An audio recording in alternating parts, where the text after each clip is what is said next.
बहुत पुराने ज़माने की बात है। एक राजा था। उसके महल में एक बहुत सुंदर बाग था। बाग में तरह तरह के फूलों के पौधे और अनेक प्रकार के मीठे फलों के पेड़ थे। लेकिन इस बाग में सबसे आश्चर्यजनक चीज़ थी, एक सेब का पेड़ था जिसमें सोने के सेब लगते थे। राजा ने इस पेड़ की देखभाल का खास इंतज़ाम कर रखा था। जब इसके फल पकते थे तो चौकीदार रात दिन पेड़ का पहरा दिया करते थे ताकि कोई सोने का सेब चुरा कर न ले जाए। लेकिन एक दिन की बात है कि बाग के माली ने जब सोने के सेबों को गिना तो उसमें से एक सेब गायब था। उसने दौड़कर राजा को खबर दी। राजा फौरन बाग में पहुंचा।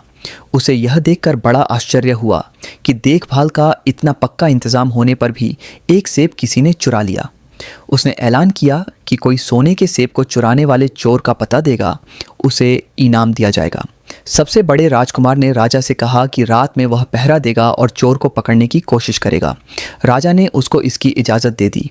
बड़ा राजकुमार रात में पहरा देने लगा, लेकिन 2 घंटे बाद ही उसे नींद आ गई और वह सो गया। सुबह उठकर जब उसने सेबों को गिना तो वह देखकर चकित रह गया कि रात भर में एक और सेब गायब हो गया था।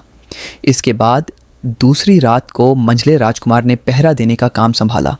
उसे भी नींद आ गई और तीसरा सेब चोरी हो गया। राजा बहुत चिंतित था। दरबारियों की भी समझ में नहीं आ रहा था कि क्या किया जाए। सब लोग उदास बैठे थे कि इतने में सबसे छोटा राजकुमार आया और उसने कहा कि आज की रात मैं पहरा दूंगा और चोर को पकड़ूंगा। राजा इस राजकुमार से खुश नहीं रहता था। वह उसे मूर्ख भी मानता था। उसने उसे डांटते हुए कहा, तुम क्या समझते हो? क्या तुम्हें इसमें सफलता मिलेगी? तुमसे बड़े और तुमसे ज़्यादा समझदार दोनों राजकुमार इस काम में असफल हो चुके हैं। तुम जाओ, अपना काम करो। लेकिन छोटा राजकुमार नहीं माना। उसने राजा से प्रार्थना की कि उसे एक मौका ज़रूर दिया जाए। अंत में राजा राजी हो गया। राजकुमार रात में पहरा देने लगा। उसने तय किया कि वह किसी भी हालत में नहीं सोएगा और चोर को ज़रूर पकड़ेगा। जब आधी रात हुई और 12 बजे का आखिरी घंटा बजा तो राजकुमार ने देखा कि एक सुंदर सोने की चिड़िया कहीं से उड़ती हुई आई और सेब के पेड़ पर बैठ गई। उसने देखते देखते सोने का एक सेब तोड़कर अपनी चोंच में पकड़ लिया। राजकुमार ने फौरन निशाना साधकर तीर चला दिया, लेकिन तीर चिड़िया को नहीं लगा और वह पंख फड़फड़ा कर उड़ गई। हाँ, इतना अवश्य हुआ कि उसका एक सुनहरा पंख टूटकर ज़मीन पर आ गिरा। दूसरे दिन सुबह राजकुमार ने राजा को सारी बात बता दी और वह सोने का पंख उनके सामने रख दिया। पंख इतना सुंदर और इतना कीमती था कि राजा उसे देखता ही रह गया। उसने कहा, अगर उस चिड़िया का एक पंख इतना सुंदर है तो वह पूरी चिड़िया कितनी सुंदर होगी। मैं चाहता हूँ कि उस चिड़िया को कोई पकड़ लाए। सबसे पहले बड़ा राजकुमार इस काम के लिए रवाना हुआ।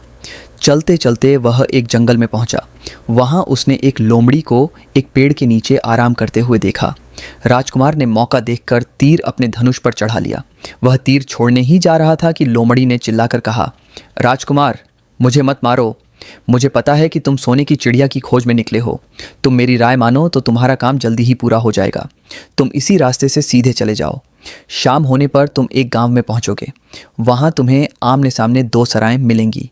एक सराय खूब सजी सजाई और सुंदर सी होगी, लेकिन तुम उसमें मत ठहरना। तुम उसके सामने वाली दूसरी सराय में ठहरना, जो बहुत मामूली और देखने में भी भद्दी सी होगी।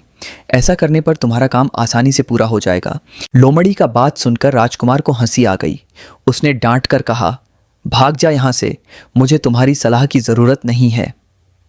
ये कहकर उसने तीर छोड़ दिया, लेकिन लोमड़ी बहुत चालाक थी। वह बचकर निकल भागी। राजकुमार आगे चलता गया।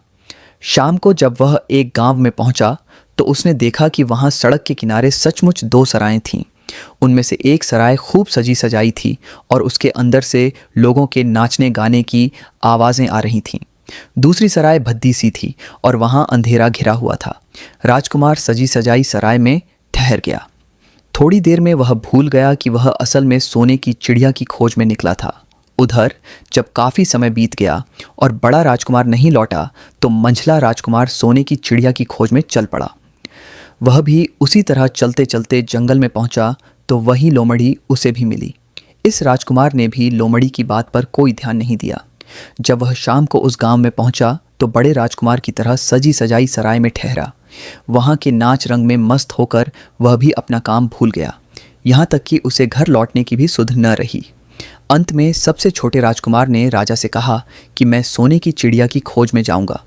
राजा को विश्वास था कि जब उससे बड़े दोनों राजकुमार इस काम में सफल नहीं हुए तो इसे और भी सफलता नहीं मिलेगी। लेकिन उसके जिद करने पर राजा ने उसे इजाज़त दे दी। छोटा राजकुमार तैयार होकर सोने की चिड़िया की खोज में निकला। जंगल में उसे भी लोमड़ी मिली।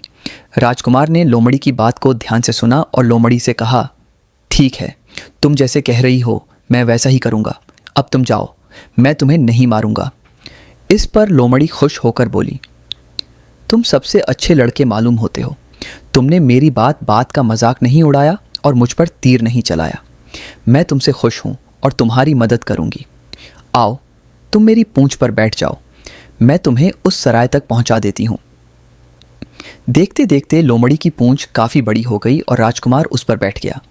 उसके बैठते ही लोमड़ी हवा में उड़ने लगी और थोड़ी ही देर में मैदानों और पहाड़ों को पार करके उसी गांव में जा पहुंची। राजकुमार ने उसकी सलाह को मानकर छोटी और पुरानी सराय में ही डेरा डाल दिया। वह दूसरी सजी सजाई सराय से दूर ही रहा।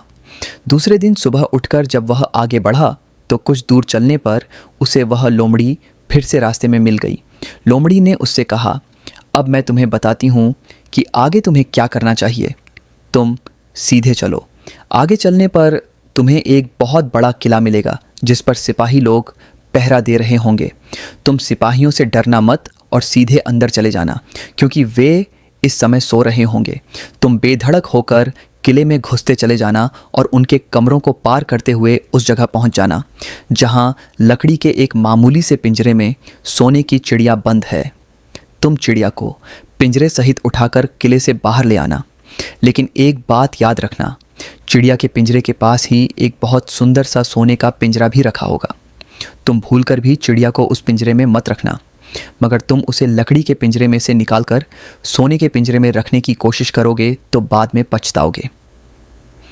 यह कहकर लोमड़ी ने राजकुमार को फिर से अपनी पूंछ पर बिठाया और थोड़ी ही देर में उसको किले के पास पहुंचा दिया। राजकुमार ने किले का पास जाकर देखा कि सचमुच उसके पहरेदार सो रहे थे। वह बिना डरे सीधा महल में घुस गया और थोड़ी ही देर बाद वह उस कमरे में जा पहुंचा जहां सोने की चिड़िया एक पिंजरे में बैठी हुई थी। पिंजरे के पास ही सोने के 3 सेब पड़े हुए थे। इन सेबों को देखकर राजकुमार ने फौरन पहचान लिया कि ये सेब उसके पिता के बाग के ही थे।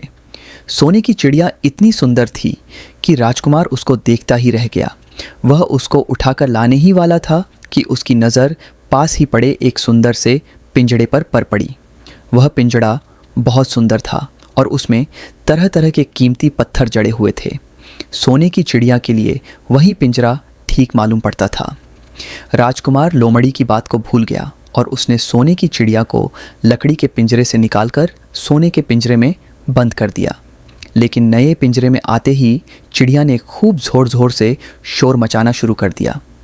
राजकुमार पिंजरे को उठाकर कमरे से बाहर भी नहीं निकल पाया था कि बहुत से सिपाही कमरे में घुस आए और उन्होंने राजकुमार को पकड़ लिया। अब राजकुमार को अपनी भूल का पता चला। उसे याद आया कि लोमड़ी ने उससे क्या कहा था, लेकिन अब क्या हो सकता था। सिपाही उसे खींचते हुए राजा के दरबार में ले गए। राजा के पूछने पर राजकुमार ने सारी बात कह सुनाई। राजा बोला, तुम मेरे महल में चोरी करने के लिए गुस्से थे। मैं तुमको माफ़ नहीं कर सकता। तुम्हें फांसी की सज़ा दी जाएगी, लेकिन मैं तुम्हें एक मौका देता हूँ। अगर तुम मेरे लिए सोने का घोड़ा ला दो तो मैं न सिर्फ तुम्हें छोड़ दूंगा बल्कि सोने की चिड़िया भी तुमको दे दूंगा। राजकुमार को अपनी जान बचाने के लिए राजा की शर्त माननी पड़ी। अब वह सोने के घोड़े की तलाश में निकला। किले के बाहर जाने पर उसने देखा कि लोमड़ी का उसका इंतजार कर रही है। उसने लोमड़ी को सारी बातें बताईं।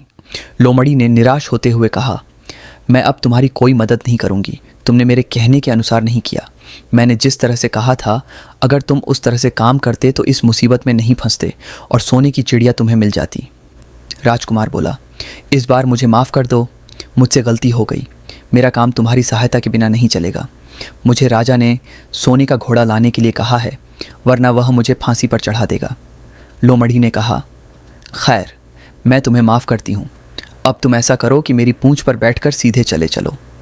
कुछ दूर जाने पर तुम्हें एक दूसरा किला मिलेगा। उसी किले की घुड़साल में तुम्हें सोने का घोड़ा बंधा हुआ मिलेगा। महल के नौकर चाकर सब सो रहे होंगे। तुम चुपचाप जाना और घोड़े को खोल लेना। लेकिन एक बात याद रखना, वहाँ घोड़े के पास ही घोड़े पर कसने के लिए 2 जीनें रखी होंगी। उसमें से एक तो पुरानी चमड़े की जीन होगी और दूसरी सोने की जीन होगी। तुम सोने की जीन को छूना भी मत और उस घोड़े पर पुरानी चमड़े की जीन को कस कर सवार हो जाना और उसे दौड़ते हुए किले से बाहर चले आना। राजकुमार ने वादा किया कि वह ठीक ठीक वैसा ही करेगा। लोमड़ी ने उसको अपनी पूंछ पर बैठाया और कुछ ही देर में वह उसे ले किले के पास जा पहुंची।